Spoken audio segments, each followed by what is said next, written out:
السلام علیکم، میں آپ کا میزبان سمیع ابراہیم اور آپ دیکھ رہے ہیں ہمارا یوٹیوب چینل۔ شہباز شریف صاحب سے بھی ایم کیو ایم کے آج ڈیلیگیشن کی ملاقات ہوئی ہے۔ واضح طور پر بتا دیا ہے انہوں نے، بڑی کھل کر بات ہوئی ہے، کیا بات ہوئی ہے، اب آگے کیا ہوگا، شہباز شریف صاحب کی حکمت عملی کیا ہے، اس اتحاد کو بچانے کی کیسی کوشش کر رہے ہیں۔ ایم کیو ایم نے یہ کہہ دیا کہ اگر ہمارے مطالبات نہیں مانے گئے تو اسے آپ یہ ہماری فائنل وارننگ سمجھیں۔ اب یقیناً کسی کے کہنے پہ کر رہے ہوں گے، ویسے تو نہیں کرنے والے وہ، اور یہ لٹمس پیپر ہے، لٹمس ٹیسٹ ہے کہ معاملات کس طرف جا رہے ہیں۔ اس کے علاوہ ایک اور شہر میں خبر پھیلی ہوئی ہے، اور وہ یہ ہے کہ جنرل فیض جو کور کمانڈر پشاور، جو اس سے پہلے DGISI تھے اور جن کے بارے میں یہ پھیلایا گیا کہ شاید عمران خان صاحب انہیں آرمی چیف بنانا چاہتے تھے اور جنرل باجوہ کے ساتھ ان کا پھڈا ہو گیا، پھر اس لیے ان کو وہ پشاور کور میں نہیں بھیجنا چاہتے تھے، وہ یہاں پر وزیر اعظم صاحب سے ان کی ملاقات ہوئی ہے، اور یہ پچھلے 2 مہینے میں دوسری ملاقات ہے۔ اس سے پہلے جب وزیرستان گئے تھے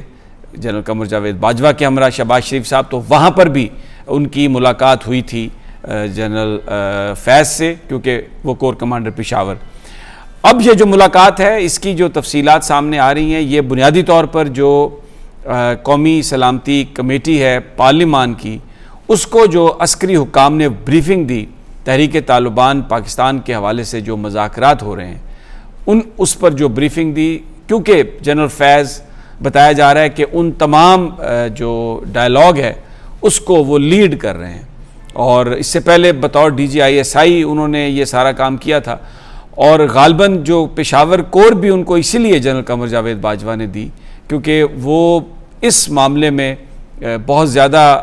معاملات کو اس حوالے سے سمجھتے تھے، اور جو آگے جو چیزیں ہونی تھی اس میں ان کا ایک کردار ہو سکتا تھا، تو جنرل صاحب نے قمر جاوید باجوہ صاحب نے انہیں پشاور کور کمانڈر بنایا۔ پھر وہ کابل بھی گئے، انہوں نے وہاں پر بھی طالبان سے جو خبریں ہیں تحریک طالبان پاکستان کے لوگوں سے ملاقاتیں کی، اور اب انہوں نے پارلیمانی کمیٹی جو ہے قومی سلامتی کی، اس کو بھی بریف کیا۔ بتایا جاتا ہے، یہ شہر میں یہ خبر ہے کہ اس کے بعد جنرل قمر جاوید باجوہ کے ہمراہ انہوں نے شہباز شریف صاحب سے بھی ملاقات کی۔ یہ خبریں بھی سوشل میڈیا پہ پھیلائی جا رہی ہیں، کہا جا رہا ہے کہ جی اب جنرل فیض جو ہیں وہ جنرل باجوہ کے ساتھ مل گئے ہیں اور اب وہ عمران خان کو چھوڑ گئے ہیں، یعنی کوئی اس طرح کی کہانی تھی کہ شاید باجوہ صاحب اور فیض صاحب کا بھی کوئی اختلاف ہے، یہ پھیلائی جا رہی تھی، یہ اس کی کوئی کنفرمیشن نہیں ہے۔ میرا اپنا ذاتی خیال ہے کہ پاک فوج میں اس طرح کی کوئی ڈویژن ہو نہیں سکتی، کیونکہ چیف جو ہے وہ اس کی ایک فائنل اس کی حیثیت ہے، اور جو وہ کہتا ہے وہی مانا جاتا ہے، اور جو کور کمانڈرز ہیں یا فارمیشن کمانڈرز ہیں، پرنسپل آفیسرز ہیں، وہ سارے کے سارے اپنی جو کمانڈ ہے اس کے پابند ہوتے ہیں۔ آپ کو یاد ہوگا DGISPR نے جو اپنی ایک پریس بریفنگ دی تھی، اس میں انہوں نے یہ کہا تھا کہ فوج ایک ڈسپلنڈ ادارہ ہے، اور آرمی چیف اگر دائیں طرف دیکھتا ہے تو 7 لاکھ جو فوج ہے ہماری وہ بھی دائیں طرف دیکھتی ہے، اگر وہ بائیں طرف دیکھتا ہے تو وہ بھی بائیں طرف دیکھتی ہے۔ وہ کہہ یہ رہے تھے کہ ہمارے ہاں ڈسپلن اتنا سخت ہے کہ کوئی تصور بھی نہیں کر سکتا ڈسپلن کی violation, and we do agree with this. لیکن شہر میں یہ پھیلائی جا رہی ہیں بہت ساری باتیں، اور اس حوالے سے جو بھی معاملات ہیں وہ آپ کو پتہ ہی ہے جو اس وقت ساری سچویشن ہے۔ لیکن اس سارے ماحول میں ایم کیو ایم کا ناراض ہونا یہ ایک بڑا میننگ فل ہے۔ جس وقت عمران خان صاحب کی حکومت گئی تھی تو 2 اس کے انڈیکیشن آئے تھے۔ سب سے پہلے جب شاہ زین بگٹی نے یہ اعلان کیا کہ وہ اتحادیوں کے ساتھ مل رہے ہیں اور حکومت کو چھوڑ رہے ہیں، تو یہ ایک بہت بڑا لٹمس ٹیسٹ تھا۔ بہت سارے لوگوں نے کہہ دیا تھا کہ شاہ زین بگٹی جب تک نیوٹرلز کی طرف سے کوئی ہدایت نامہ نہیں آئے گا یہ چھوڑ نہیں سکتے۔ یہ ایک تصور تھا، یہ ایک پرسیپشن تھا، اور شاہ زین بگٹی نے جب چھوڑا پھر اس کے بعد ایم کیو ایم نے چھوڑا۔ ایم کیو ایم نے جب چھوڑا تو یہ تو یقین ہی ہو گیا تھا، کیونکہ بہت سارے لوگ یہ بلیو کرتے ہیں کہ بہت ساری جو جماعتیں ہیں، چھوٹی جماعتیں، ان پر پاکستانی اسٹیبلشمنٹ کا بڑا اثر ہے، بڑا انفلوئنس ہے، اور ان کی جو ڈیسیژن میکنگ ہے اس میں ان کی رائے شامل ہوتی ہے۔ تو اب اگر ایم کیو ایم والے کوئی تھوڑا بہت ہل جل رہے ہیں تو اس کا مطلب یہ ہے کہ کہیں نہ کہیں وہ جو ایک بات ہے الیکشن جلدی کروانے کی،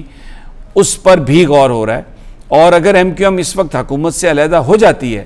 تو پھر یہ حکومت سروائیو نہیں کر سکتی، ان کے پاس ووٹ نہیں ہے۔ تو گورنر کہا جا رہا ہے کہ جی نہیں لگایا گیا، کراچی کا ایڈمنسٹریٹر نہیں لگایا گیا، نون لیگ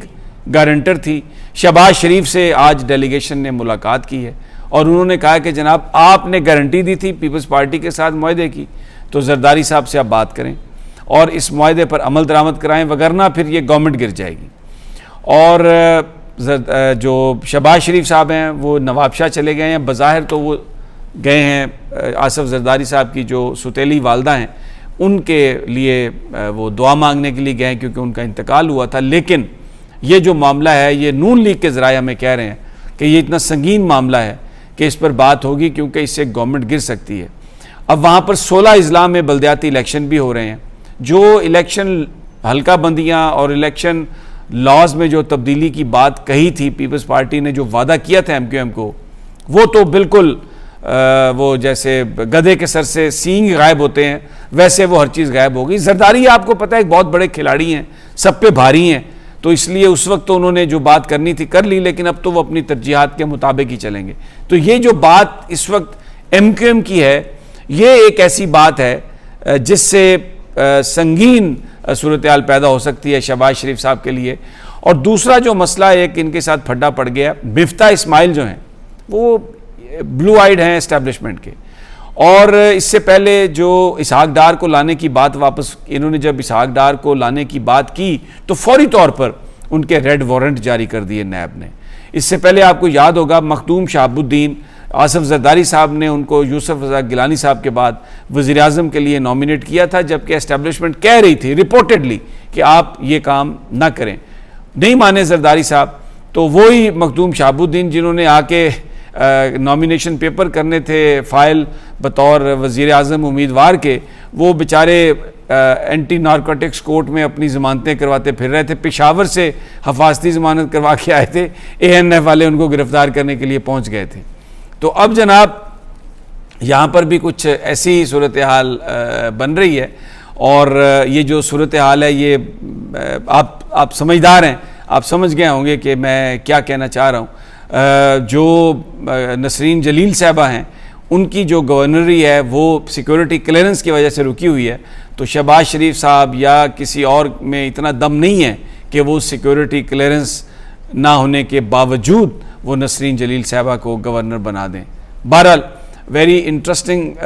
سینیریو ہے یہ، اور آنے والے بتایا جا رہا ہے کہ چند گھنٹے بہت اہم ہیں۔ چند گھنٹے سے مراد یہ ہے کہ 72 گھنٹے اس میں ایم کیو ایم اور پیپلز پارٹی کے حوالے سے اہم ڈیولپمنٹ ہو سکتی ہے۔ مجھے اگلی ویڈیو تک اجازت دیجیے، جیسے ہی میرے پاس کوئی اطلاع آتی ہے آپ کے ساتھ شیئر کروں گا۔ اپنا اور اپنے ساتھیوں کا خیال رکھیے۔ اللہ نگہبان۔